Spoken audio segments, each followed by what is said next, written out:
இன்றைக்கி ஒரு சூப்பரான ரெசிபி தான் நம்ம பார்க்க போகிறோம். எக் தவா ஃப்ரை எப்படி செய்யுதுன்னு பார்க்கலாம். அதுக்கு முன்னாடி ஃபஸ்ட் டைம் எங்கள் வீடியோ நீங்கள் பார்க்குறீங்க அப்படின்னா மறக்காமல் ஒரு சப்ஸ்கிரைப் பண்ணி சப்போர்ட் பண்ணுங்கள். பாருங்கள், செம்ம டேஸ்ட்டோடு இன்றைக்கி வந்து ஒரு தவா ஃப்ரை தான் பண்ண போகிறோம். டேஸ்ட்டும் ரொம்பவே நல்லாயிருக்கும். அதனால் மறக்காமல் எல்லாருமே ட்ரை பண்ணி பாருங்கள். ஃபஸ்ட்டு இதுக்கு தேவையான இன்க்ரீடியன்ஸ் எல்லாம் நம்ம எடுத்து வச்சுக்கலாம். இதுக்கு ஒரு 2 பச்சை மிளகாய் எடுத்துக்கோங்க, ஒரு 5 பல் பூண்டு, அப்புறம் இஞ்சி கொஞ்சமாக எடுத்துக்கோங்க, 2 தக்காளி, கருவேப்பிலை கொஞ்சமாக எடுத்துகிட்டு நல்லா மிக்ஸி ஜாரில் போட்டு அரைச்சி எடுத்துக்கலாம். அதுக்கு முன்னாடி நாங்கள் வந்து முட்டை வந்து வேக வச்சுருந்தோம், அதையும் எடுத்து நல்லா உரித்து இது மாதிரி 2 கட் பண்ணி எடுத்துக்கோங்க. இதை ஃபஸ்ட்டு நம்ம தோசைக்கல்லில் போட்டு நம்ம ஃப்ரை பண்ணி தனியாக எடுத்து வச்சுக்க போகிறோம். தோசைக்கல் நல்லா சூடானதுக்கப்புறமா லைட்டாக எண்ணெய் ஊற்றிட்டு நம்ம கட் பண்ணி வச்சுருந்த எக்கை வந்து ஒன்று ஒன்று ஆட் பண்ணிக்கலாம். பாருங்கள், இது மாதிரி எல்லா எக்கையும் ஆட் பண்ணிக்கோங்க.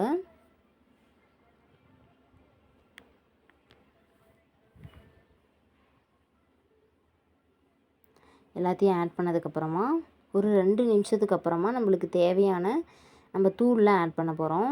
ஃபஸ்ட்டு நம்ம மஞ்சத்தூள் 1/4 டீஸ்பூன் ஆட் பண்ணிக்கலாம்.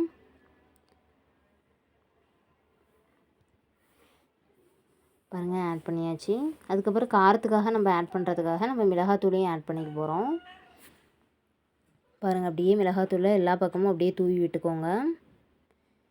தூவி விட்டதுக்கப்புறமா 2 சைடு திருப்பி போட்டு எடுத்தீங்க அப்படின்னா சூப்பராக நம்மளுக்கு எக் தவா ஃப்ரைக்கு ரெடி ஆயிரும். இது வந்து தனியாக ஒரு பிளேட்டுக்கு மாற்றி வச்சுக்கலாம்.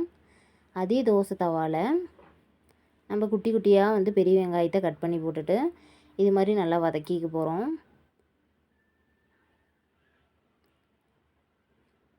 ஆனியன் இது மாதிரி நல்லா வதங்கினதுக்கப்புறமா நம்ம ரெடி பண்ணி வச்சுருந்த மிக்ஸி ஜாரில் அரைச்சி வச்சுருந்த பேஸ்ட்டையும் இதில் வந்து ஆட் பண்ணிக்கலாம்.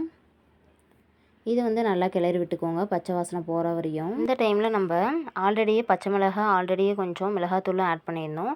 அதனால் வந்து இதில் கொஞ்சமாக மிளகாத்தூள் ஆட் பண்ணால் போதும். அதுக்கப்புறம் மல்லித்தூள் ஆட் பண்ணிக்கலாம்.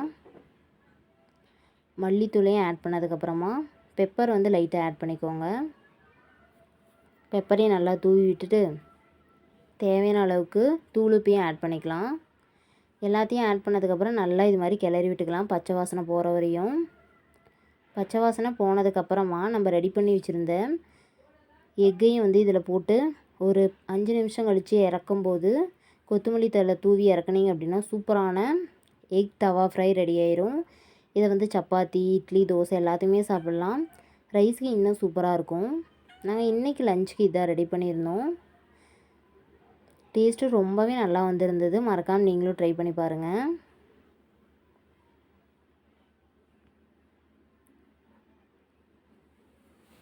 இதே மாதிரி நீங்கள் ஆல்ரெடி ட்ரை பண்ணியிருந்தீங்க அப்படின்னா மறக்காமல் ஒரு கமெண்ட் பண்ணுங்கள்.